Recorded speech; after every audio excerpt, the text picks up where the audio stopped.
Gerai, pradėkime, prašom, kiti prisijungs, kas vėluoja ir dar važiuoja. Kartu pasimelskime. Aliu. Viešpatie Dieve, dėkoju tau už šį vakarą, už tai, kad mus čia susirinkai ir taip pat prašau, kad tu palaimintum tuos, kurie dar yra kelyje čia, kad pasaugotum juos ir saugiai parlydėtum į čia, viešpatie Dieve. Dėkoju tau už šį savaitgalį. Prašau, kad tu palaimintum dabar paskaitas, palaimintum klausytojus ir naudotum pastorių viešpatie, kad visos tos tiesos apie tavo žodžio aiškinimas ir pritaikymą mūsų gyvenimuose būtų mums suprantamos ir jos tikrai veiktų mūsų širdise, kad jos neštų vaisių tavo garbį ir šlovę. Jėzus Kristus vardu meldžiu ir dėkoju tau. Amen. Amen. Ačiū. Sėsti. Labas vakaras. Gerai, šį vakarą mes atsiversime hermeneutikos užrašus. Tai visada pabandykime pakartoti tam tikras tiesas, kurias mes studijuojame jau keletą mėnesių visi kartu, kad jos išliktų mūsų mintise. Igorį, galima nuo jūsų pradėti, prašau? Jūs rašysite, gerai. Onute, gal atsimenat, kokia yra žodžio hermeneutika prasmė? Jūs atsisėskit, aiškinsiu. Prisiminkit vieną žodį. Aiškinimas, nes mums svarbu išsiaiškinti, ką sako Biblija. Danute, priminkit mums, kas yra hermeneutikos mokslas ir hermeneutikos menas. Mokslas yra tai, kada taisyklės Pritaikome Biblijos taisyklės. O menas, kaip pritaikai savo gyvenimą. Liuks. Aliau, svarbiausias hermeneutikos tikslas. Išsiaiškinti, ką sako rašto vietai, pritaikyti savo gyvenimą. Gerai. Viktorija, 2 Timotiejų 2:15. Žodis darbininkas kokią prasmę turi?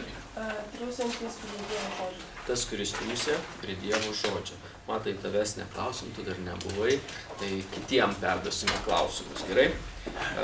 Aš norėjau paklausti Arūno, ar gali neišgelbėtas žmogus suprasti Dievo žodį? Pagrįskite, kodėl? Jis gali žinoti iš Dievo žodžio, jis gali išmokti mintinai, bet teisingam supratimui mums reikalingas šventoji dvasia. Vladimirai, nuo ko priklauso tikinčiųjų Biblijos supratimo lygis?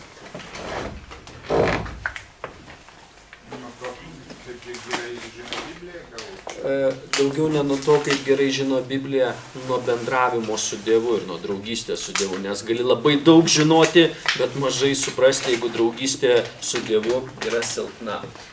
Gerai, keliaujame visi kartu toliau. Gabrielė, į ką tikintysis tampa vis labiau panašesnis, kada pritaiko Biblijos tiesas? Į viešpatį Jėzų Kristų. Gerai, norėčiau prisiminti su jumis 4 žodžių prasmę iš 2 Timotiejui 3:16. Atsimenat, raštas naudingas mokyti, barti, taisyti, auklėti teisumui. Aldute, ką reiškia mokyti? Labai gerai. Gintarai, gal galėtumėt mums priminti, ką reiškia barti? Priešingybė, ką pasakė Aldutė. Elena, gal galėtumėte mums priminti, ką reiškia taisyti? Teisingai, pats žodis sako, ką reikėti taisyti. Ir Irina, ką reiškia auklėti? Vadinasi, kaip atitaisėme, kaip žmogus išlieka visame tame. Gerai, keliaujame toliau. Alina, gal atsimenat, ką reiškia žodis apžvalga, kada prieiname prie rašto? Tai, ką sako Biblija? Ką sako Biblija? Labai paprastas klausimas, čia yra labai primityvus šitam žingsnė. Ką rašto vieta sako? Onutė, gal jūs atsimenat, ką reiškia žodis aiškinimasis? Aiškinimas pagal Bibliją, kad mes suprastume. Tai reiškia, ką reiškia? Mes atsakome savo į klausimą.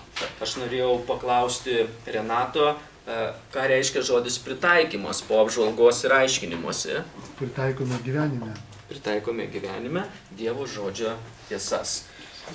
Labai gerai atsakinėt, reikia ras klausimų, kurie sunkesni būtų. Danute, Biblijai Dievas panaudojo užrašyti 3 kalbas. Priminkite, prašau, kokias. Ar hebrajų, aramėjų, graikų. Dėkoju. Ir jau kelios dvasinės savybės, kurios reikalingos asmeniui, aiškinantis Bibliją. Tai yra malda, Mhm. Dievo. Gerai. Ir tai yra atvirumas, Mhm. tam, kas sako Dievo žodis, Mhm. tai yra išgelbėjimas. Ir svarbiausia be abejo, pirma savybė išgelbėjimas iš viešpačio. Gerai, keliaujame toliau. Aliau. Kas tikinčiajam padeda keistis mąstyme? Šventoji dvasia Šventoji dvasia, dadėkite ir užbaikit sakinį. ir Dievo žodis. Šventoji dvasia per Dievo žodį. Labai gerai. Aha. Viktorija. Kaip žemiškos tarnystės metu... Viktorija, gaila, kad jūs dabar savo akių nematote. Kaip žemiškos tarnystės metu Kristus aiškino Senąjį testamentą? Pagal tuometinės gerbimo taisyklės. Pagal tuometinės taisyklės, kurios buvo priimtos tuo metu aiškinantis raštą. Gerai, keliaujame toliau. Arūnai, koks yra teisingas Biblijos aiškinimo būdas? Savo supratimą formuoti pagal Dievo žodžio tiesas. Dėkoju. Volodė, neteisingas? Atvirkščiai, kada mes pridedam savo minčių ir sakome, tai Dievo žodis. Gerai. Vladimirai, ką reiškia Biblijos eilutės aiškinimas konteksto šviesoje? Geriau mes suprantam, kai žiūrim kontekstą. Tai kas buvo prieš tai, kas eina po to. Labai gerai, tai reiškia, ką norėjot pasakyti vienu sakiniu, žiūrite į artimiausią kontekstą, kad geriau viską suprasti. Labai gerai. Gerai, pakartokime labai svarbias taisyklės, kad jos liktų mūsų širdyje.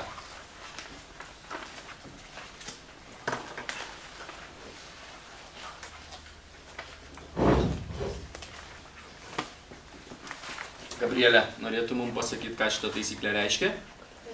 Tiesioginė kalba Biblijoje. Visą laiką atkreipkite dėmesį, kokia kalba yra aiškinamos eilutės.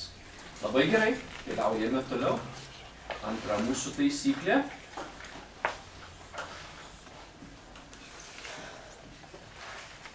Aldutė. Istorinis kultūrinis. Raštas aiškina raštą duosime kitiem. Irgi yra tokia taisyklė. Čia daugiau istorinis kultūrinis aspektas, ne? Biblijos laikais ir žvelgiame į šiandieną. Gerai. Gintarui duosime labai sunkią, gerai vieną.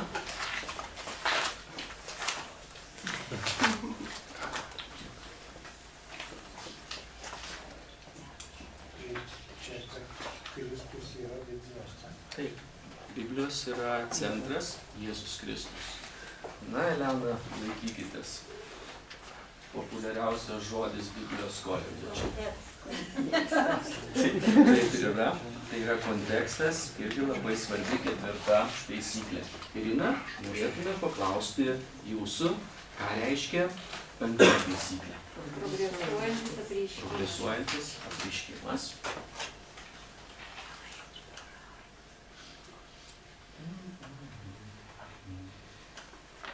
Alina, noriu jūs patrukdyti. Raštas aiškina raštą. Taip ir yra. Ir, Onutė, gal jūs mums galėtumėt priminti 7, paskutinę taisyklę? Raštas tik vieną kartą. Vienas yra aiškinimas. Vienas aiškinimas vienai eilutei. Labai gerai, dėkoju, kad pakartojot su manim šitas taisyklės. Keliaujame toliau. Renatai, gal jūs galėtumėte mums priminti, kokios literatūrinės formos yra Biblijoje? Yra istorinės knygos, yra poezinės, Yra poezija, yra įstatymas, yra įstatymas. Nu ir dar vieną ir baigsim jūsų kankinimą. Ir pranašystės. Ir yra pranašystės. Gerai, keliaujame visi kartu toliau. Danute, ką Dievas mums konkrečiai apreiškia Biblijoje?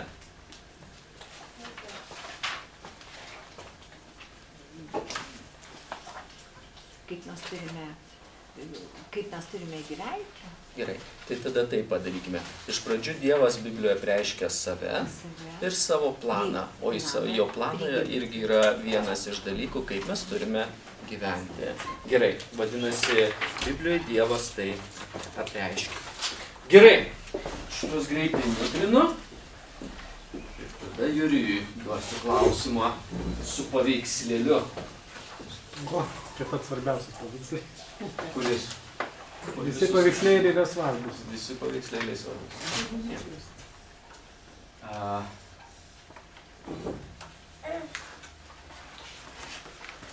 Juri.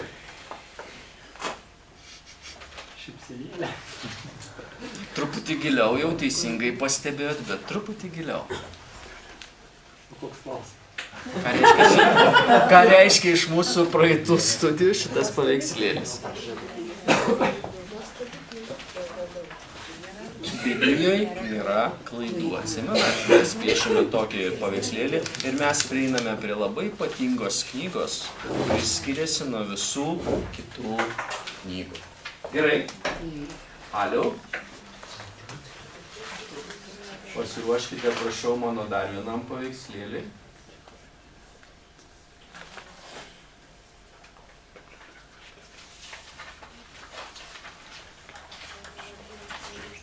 Biblija turi autoritetą. Biblija turi autoritetą. Dievo žodžiai yra autoritetingi. Truputėlį palaukite, Viktorija, ir po to, kaip aš baigsiu savo piešinuką, aš norėčiau, kad jūs pasakytumėt, ką jisai reiškia.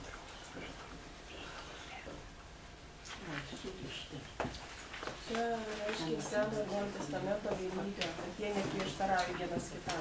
Dėkoju. Biblijoje yra vienybė. Nei vienas autorius, nesvarbu, kada knyga buvo užrašyta, autoriai net nepažinojo vienas kitą, užrašytojai tiksliau, autorius yra Dievas, niekas Biblijoje, nė viena eilutė, viena kitai prieštarauja.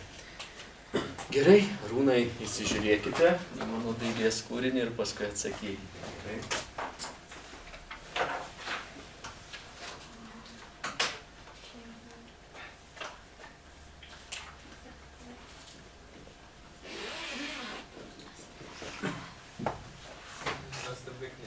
Taip, mes turime nuostabią knygą, už kurią kiekvieną dieną galime būti dėkingi viešpačiai. Volodė, aš labai norėčiau, bet baigėsi paveikslėlį. Viskas. Ačiū, kad kartojate su manim ir prisiminėte tam tikras tiesas, kurias mes studijavome per keletą mėnesių. Jeigu galite, prašau, pasiruoškite hermeneutikos užrašus. Ir 33 puslapis, jeigu aš teisingai pasižymėjau, mes praeitą kartą pradėjome studijuoti 4 romėnišką visi kartu. 33 puslapyje. Ir pažvelgėme į didžiąją raidę A. Ir sakėme, kada studijuojate kai kurias rašto vietas, nebijokite užduoti savo klausimų. Mes pažiūrėjome į kai kuriuos pavyzdžius. Užduokite savo klausimą, kas parašė knygą. Ką jūs galite žinoti apie užrašytoją. Toliau užduokite savo klausimą, kada knyga buvo parašyta, kokie įvykiai gaubė knygos užrašymą. Užduokite savo klausimą, kam knyga buvo užrašyta tuo metu ir kokios tiesos yra paminimos. Užduokite savo klausimą, kodėl knyga buvo parašyta. Užduokite savo klausimą, kas knygoje buvo parašyta, ir šitie klausimai padės jums atsakyti į kai kuriuos svarbius dalykus ir labiau pamastyti apie tą knygą, kurią tuo metu skaitote. B didžioji raidė. Istorinės, kultūrinės sritis. Mes pažiūrėsime į kai kurias labai konkrečias istorinės kultūrinės sritis, kada mąstome apie Biblijos tiesas. Jei mes gerai išsiaiškinsime šias sritis, mūsų Biblijos aiškinimas ir pritaikymas bus efektyvesnis. Jūs turėsite daugiau pagalbos visame tame, kada šiek tiek įsigilinsite į tam tikras sritis. Paimsiu kaip kuriuos pavyzdžius, kad mes juos prisimintume ir kartu apie juos pamąstytume. Pirmas žodis šitose sritise – politika. Kaip sakot? Pats toksai. Politika. Ar Biblijoje mes randame tiesų, eilučių apie šitą sritį politiką? Prašau, atkreipkite dėmesį į savo užrašus, kas neturite užrašus, galite žiūrėti į Bibliją, bet užrašuose yra atspausdinta Danieliaus 5:7, į kurį ar jūs mums galėtumėte perskaityti, prašau. Karalius garsiai šaukdamas liepė atvesti žynius, chaldėjus ir astrologus. Jiems susirinkus karalius kalbėjo Babilono išminčiams.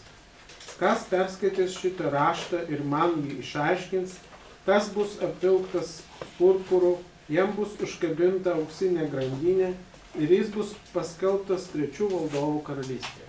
Dėkoju, tai Danieliaus knyga, verskime 34 puslapį.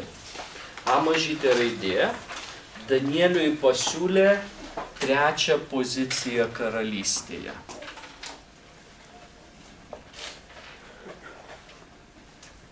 Kodėl trečią poziciją pasiūlė?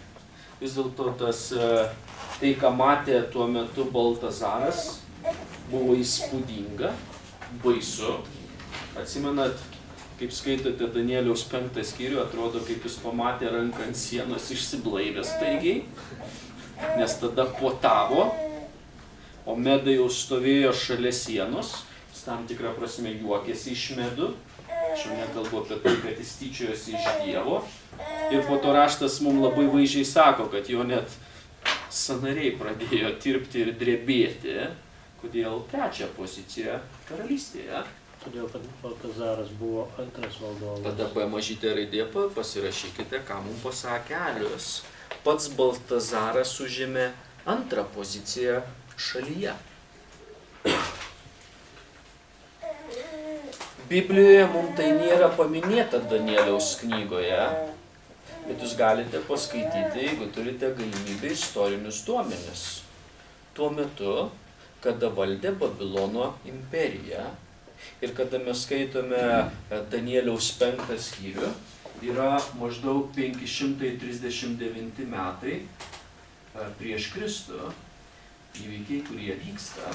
Istoriniai duomenys mums liudija, C mažytė raidė, kad Baltazaras turėjo tėvą.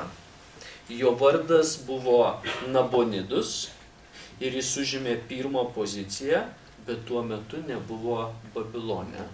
Tai reiškia, imperijom buvo įprasta turėti kelis valdovus. Ir kada skaitai apie Nabonidą, Nabonidas buvo labiau atsakingas už užsienio politiką Babilone ir tuo metu jis turėdavo keliauti ir prižiūrėti, kad nebūtų tokių atvirų maištų prieš imperiją kitose vietose. Baltazaras būdavo Babilone ir jis buvo atsakingas daugiau už vidaus politiką imperijoje. Vėlgi mes matote, turime politiką ir turime pozicijas Babilono imperijoje. Todėl Baltazaras net negalėjo pasiūlyti Danieliui, tu būsi antras žmogus po manęs. Filipiečiams 3:20. Prašau, Onutė, paskaitykite mums. Čia. Tuo tarpu mūsų tėvynė danguje ir iš ten mes karštai laukiame gelbėtojo viešpaties Jėzaus Kristaus. Dėkoju. Kada mums buvo paskaityta Filipiečiam 3:20, šioje rašto eilutėje yra paminėtas žodis Burbulio versijoje tėvynė. Ir Paulius rašo Filipo tikintiesiems, kad mūsų tėvynė yra danguje. D mažytė raidė. Kada mes studijuojame to meto aplinką, Filipai tuo metu buvo Romos kolonija. Filipai nebuvo Italijoje, bet miestui buvo suteiktos visos Italijos miesto teisės. Vadinasi, jie turėjo visas Romos imperijos arba Italijos valstybės teisės tuo metu. Nors pats miestas nebuvo toje šalyje. Italijos pačios nebuvo. Aš taip tik vaizdingai, teisingai jūs paminėjote. E mažytė raidė. Apaštalas Paulius sako, kad tikintieji turi dar didesnę privilegiją, nes jie yra dangaus valstybės piliečiai. Sako, dar didesnė privilegija, nes jie yra dangaus valstybės piliečiai.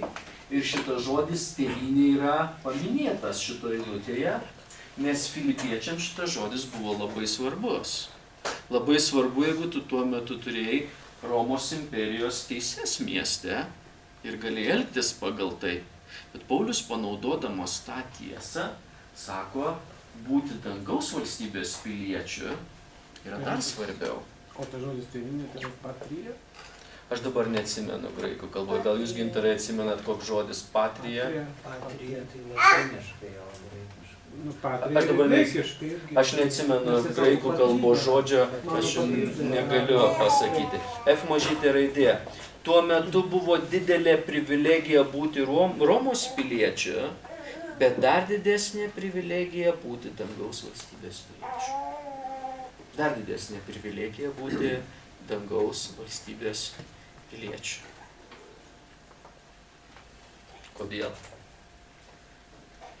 Nes tu atstovauji Dievo šioje žemėje ir atstovauji jo tiesą, ar ne? Kodėl yra, pavyzdžiui, kaip kurios ambasados ar kaip kurie konsulatai mūsų sostinėje Vilniuje, kad atstovautų savo šalį. Mūsų sostinėje Vilniuje ir mūsų šalyje, mūsų tėvynėje žemiškoje, kur mes gyvename Lietuvoje. Bet jeigu jūs atgimęs iš aukšto, jūsų tėvynė danguje ir jūs atstovaujate Dievą ir Dievo tiesą šitoje žemėje. Jonos 1 skyrius nuo 1 iki 3 eilutės. Renata, ir galėčiau jūsų pagalbos paprašyti, prašau.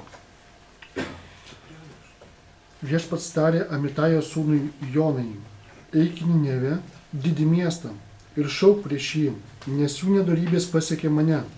Jona pakilo, kad bėgtų nuo viešpatės į Tarsį. Jis pasiekė Jopę, kur rado laivą, plaukiantį į Tarsį. Sumokėjo už kelionę ir įsėdęs į jį, su kitais plaukė į Tarsį, nuo viešpaties akivaizdus. Dėkoju. G mažytė raidė. Dievas įsakė eiti Jonai ir jūs galite užbaigti sakinį kur. Ir Renatas mums skaitė. Būtent taip ir sako Dievo žodis. Į Ninevę.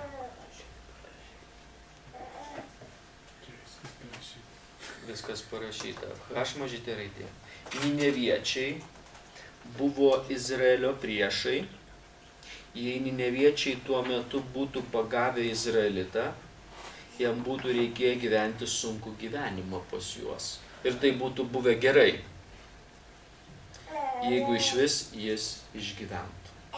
Tuo metu nineviečių poelgiai su kitų tautų žmonėmis buvo tiesiog brutalūs ir žiaurūs. Tave galėdavo pagauti, aš anksčiau esu kaip kurie minėjęs, užkurti laužą, paimti didelį puodą, pripilti aliejaus ir kada puodas įkaista, tave ten įmeta ir tu spirgi kaip spirgutis. Tai buvo nineviečių metodai tomis dienomis. Tave galėjo pagauti, pastatyti tarp žmonių kažkur centre, surišti kiek reikėdavo ir vėliau ateitų keli nineviečiai su peiliais pasimtų ir pradėtų pjauti ir lupti tavo odą. Mes labai greitai Joną kritikuojame ir sakome, jeigu aš būčiau Jonos vietoj, tai būtų kitaip. Bet Jonas žinojo, kas tai per tauta ir kur jiem reikia eiti. Be abejonės, tai buvo tiesioginis Dievo pavedimas ir įsakymas ten eiti. Bet truputėlį, kada pastudijuoji kokia aplinka ir kas jo laukia, tu sakai, kad man nežinau, ar aš taip greitai eičiau. Mes kartais kaip žmonės įvertinam kaip kuriuos dalykus. Mane pakvietė dalyvauti kovo mėnesio pradžioj 4 dienas Los Andžele vienoj labai geroj konferencijoje. Ir reisas yra vienas per Frankfurtą, o kitas truputėlį pigesnis, 50 litų per Maskvą. Ir iš karto sukasi mintis. Gal geriau ne per Maskvą šiomis dienomis, ar ne, visa ta situacija, visi tie įvykiai ir žmogiškai mastai. Geriau 50 litų daugiau, tuo labiau man apmoka kelionę, bet aš nenoriu kitų žmonių pinigų švaistyti, bet geriau per Frankfurtą. Tai čia man nei ten turbūt Maskvoje, nei Skuroskas kostų, nei kas spirgintų Šeremetjevo oro uoste. Bet pasirinkit truputėlį lengvesnį būdą. Todėl ne visada skubėkite Joną labai stipriai sukritikuoti ir sakyti, jeigu aš būčiau tuo metu, aš būčiau nebėgęs į Tarsį. Pamatytume, kaip ten būtų buvę. Į mažytę raidė. Kada Jonas sužinojo, kad Dievas nori išgelbėti nineviečius, jis buvo labai nepatenkintas. Jis norėjo, kad nineviečiai patirtų Dievo teismą. Turbūt atsimenat iš Jonos knygos, kada nineviečiai atgailavo, Joną liūdėjo. Sako, ir kaip satyriškai toj knygoje įdomu skaityti 4 skyrių, atsimenat, išaugina augalą, Jona kaip vaikas džiaugiasi, kirmėlė atslinko, truputėlį paėdė augalais, nudžiuvo ir Jona liūdė. Ir Dievas moko jį pamoką, kad tu dėl augalo labiau liūdi negu dėl žmonių, kurie nuodėmėse miršta ir eina į teismą. Bet kodėl, pavyzdžiui, Dievas jam negalėjo visos tiesos atskleisti, kad vis tiek atėjus metų atėjant, tai vis tiek nineviečiai ten grius ir Dievas sakė, eik dabar, o jis nežinojo apie ateitį, kad bus ateitį. Ar tai gerai ar blogai? Nu, tai jam gal vis tiek, jeigu jis žinotų, kad jie vis tiek ten grius, tai gal, neįčiau, vis tiek jie ten grius. Bet tai ten jau kiti. Nu, ten kiti nineviečiai, bet nineviečiai taip pati. Nineviečiai taip patys. Žmonės mes kaip esame. Ar klausėtės, kaip savo mintis išdėstėte Igorį, ar ne? Jeigu pamiršot, galėsit paimti įrašą iš šalia. Dievas mum ir neatskleidžia visko pilnai, nes prasideda mūsų žmogiškos spekulacijos labai stiprios. Ir čia Dievas turi labai didelę išmintį. Ir mes truputėlį ketvirtadieniais, kas ateina ketvirtadieniais į bažnyčią, atleiskit, aš labai trumpai studijuojame Mato 10 skyrių. Dabar mes apžvelgėme kiekvieną apaštalą atskirai. 10 skyriuje nuo 1 iki 4 eilutės. O dabar Mato 10 skyriuje nuo 5 iki 15 eilutės mes kalbame apie Kristaus pamokymus tarnystę. Ką tai reiškia mokiniams ir kaip mes galime pritaikyti savo. Ir atsimenat, Mato 10 skyriuje, 5, 6 ir 7 eilutėj, Kristus įsakė jam eiti, bet įsakė, eikite pas Izraelio namų pražuvusias avis. Be abejonės mes žinome, kad pirmiausia Izraelis tai Dievo pasirinkta tauta, bet taip pat mes turėtume truputį plačiau pasižiūrėti į tuos dalykus, kodėl Dievas iš karto kaip kurių dalykų neuždeda ant mūsų. Eikite iš pradžių pas Izraelio pražuvusias avis, tai jisai pasakė savo 12 mokinių. Dievas matė, kad jie tuo metu nepasiruošė eiti visą pasaulį. Pažiūrėkite, kokį jis gražiai tikslą turi ir kaip jis gražiai veda savo žmonės. Dabar jūs einate tenai. Nes tuo metu apaštalai tik buvo pašaukti. Jie nesusipažinę, net su kitom kultūrom normaliai. Jeigu jiem pasakydavo žodis samarietis, atsimenat, kas pasidarydavo pas hebrajus? Pasistodavo plaukai, kad vien nuo tos teritorijos ir vien nuo tų žmonių. Ir mes matome, kaip Dievas paruošė. Jie nei buvo tuo metu pasiruošę, jie tuo metu nei pažinojo kitų tautų papročių ir kultūros, kad eiti skelbti Evangeliją. Ir Dievas juos ruošė. Jisai gražiai nusiunčia pas Izraelio namų avis, ar ne, kad jie pasižiūrėtų, kaip jie maisis. Paskui jie grįžta ir kalbasi su savo viešpačiu. Ir po kelių metų ateina momentas, kada Kristus sako, pakildamas į dangų, kad aš užžengsiu, atsiųsiu šventąją dvasią ir jūs būsite man liudytojai ir Jeruzalėj, ir Judėjui, ir Samarijai, ir iki žemės pakraščių. Ir va čia mes turime tą nuostabų galingą Dievą, kuris nuostabiai mato ir jisai žino, kiek tuo metu duoti. Taip pat, kaip ir jūs, kurie esate tėvai, ar ne? Žinote, kad kada gimsta vaikas, kada jam 3 metai, jūs jam visko neužkraunate. Nes nieko gero nebūtų.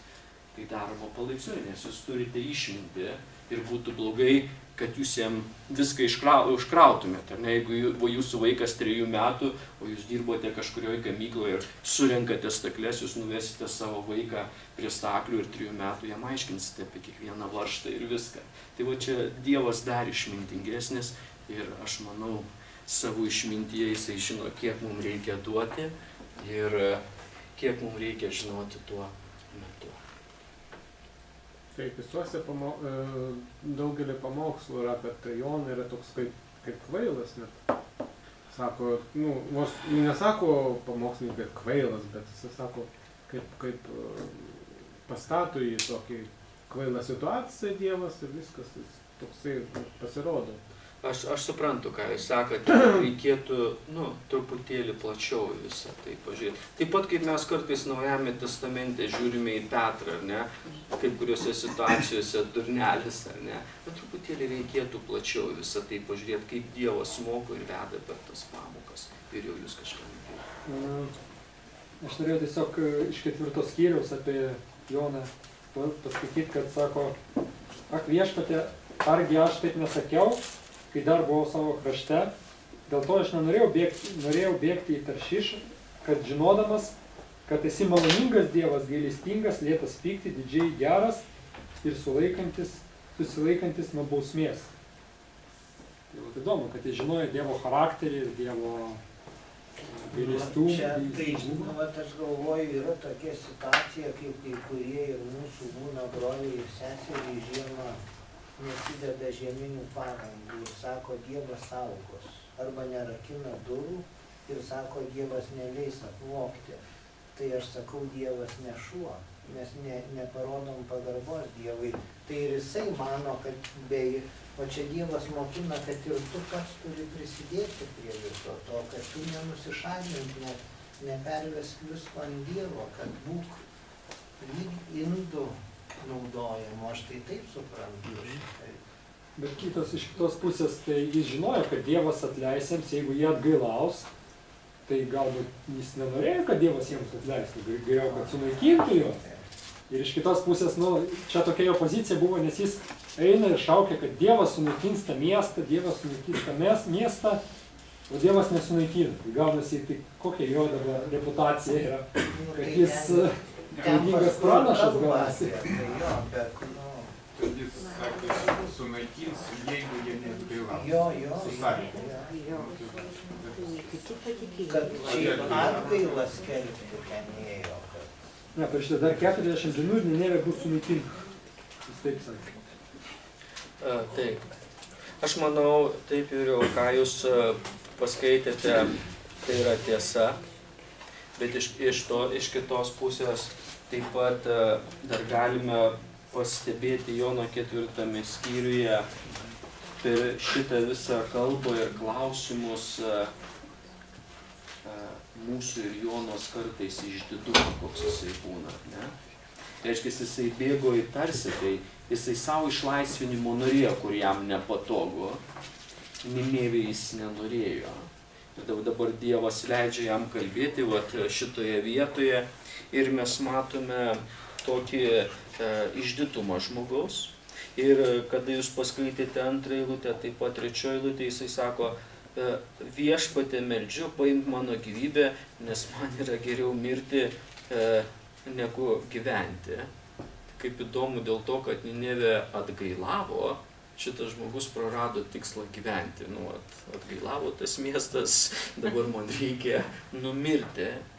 Bet mes matome, kaip Dievas dirba su šituo žmogumi ir vėlgi mes jau truputėlį kalbėjome apie tai, kad 6 eilutėj viešpats išaugino augalą ir mes matome, kad paskutinis sakinys Jona labai džiaugiasi augalu. Va tik tiek reikėjo, duok augalą ir jisai vėl džiaugsme. Dėl Ninevės jis nori mirti. 7 eilutėj kitą dieną, kaip ir sakėme, Dievas paruošė kirmėlę, kuri pakando augalą, tai nudžiuvo. Ir saulei patikėjus, 8 eilutė sako, Dievas paruošė svilinantį rytų vėją, saulė spigino Jonos galvą, jis salpo geidė savo mirties, sakydamas, geriau man mirti negu gyventi. Tai aš manau, dar visoje šitoje vietoje, kada Dievas maloningas ir moko pamokas, jisai atskleidžia mūsų širdį. Turbūt, jeigu giliau pažiūrėti, ar ne? Kartais mano širdis išdidi ir man reiktų atgailauti prieš Dievą, nes reikalas yra širdyje, pirmiausiai, ne elgesyje. Ir kitas dalykas, ką mes matome, ką Dievas atskleidžia šitose eilutėse, kada jūs paskaitėte tą ir kitas eilutės, po to aš paskaičiau. Jisai parodo, kaip dažnai po žmogų daug kas yra pastatyta ant emocijų pagrindo. Čia lygtai aš jau mirštu, čia truputį augalas išaugo, aš džiaugiuosi, kai vaikas, čia truputį vėjas papūtė, kirmėlė atvarė ir aš vėl noriu mirti. Ir Dievas, be abejonės, jis maloningas, gailestingas, jis turi savo planą ir jis atskleidžia mūsų širdį per tam tikrus dalykus.